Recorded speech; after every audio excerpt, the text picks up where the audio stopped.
తెలుగుదేశం పార్టీలో నేను చిత్తశుద్ధిగా పనిచేస్తున్న దానికి ఒక ప్రతిఫలంగా ఒక్క పైసా కూడా ఖర్చు పెట్టకుండా నేను శాసనమండలి సభ్యుడు అవ్వటం, ఆ తర్వాత అవకాశం వచ్చిన తర్వాత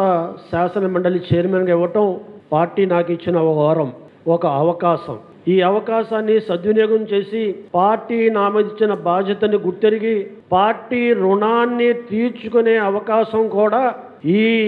శాసన మండలిలో 3 రాజధానుల బిల్లు వచ్చినప్పుడు నేను నా కర్తవ్యాన్ని, నా బాధ్యతని, నా ఎదురుగుండా చంద్రబాబు నాయుడు గారు కూర్చున్నప్పుడు ఆయన తపన, ఆయన ఆలోచన వృధా పోకూడదు, ఆయన ప్రయత్నం నీరు కారిపోకూడదు, నేను కూడా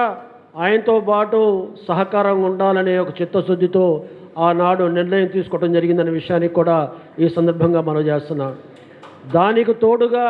ఆనాడు 29 మంది శాసన మండలి సభ్యులు ఉన్నారు. లోకేష్ బాబు గారు కానీ, పెద్దలు గౌరవనీయులు ఆనాడు ప్రతిపక్ష నాయకుడు కూడా ఇల్లుమల రామకృష్ణుడు గారు కానీ, మరి అశోక్ బాబు గారు కానీ 29 మంది కూడా చెక్కు చెదరకుండా బలంగా ఎటువంటి ప్రలోభాలు, నాకెంత ప్రలోభాలు ఇచ్చారో అక్కడ కూడా ప్రలోభాలు ఇచ్చారు. శాసన మండలి సభ్యులు ప్రలోభాలకి లొంగట్లేదు కాబట్టి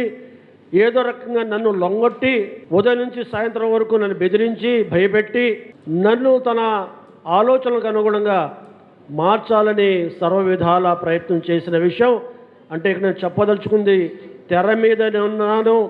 తెర వెనకాల 29 మంది శాసన మండలి తెలుగుదేశం పార్టీ సభ్యుల మరి సపోర్టు బలం ఆనాడు నైతికంగా నాకు ఉండటం మూలంగా ఆ రోజు ఆ నిర్ణయం తీసుకోవడం జరగటానికి కారణభూతులయ్యారనే విషయాన్ని కూడా ఈ సందర్భంగా మీకు మనం చేస్తున్నాం.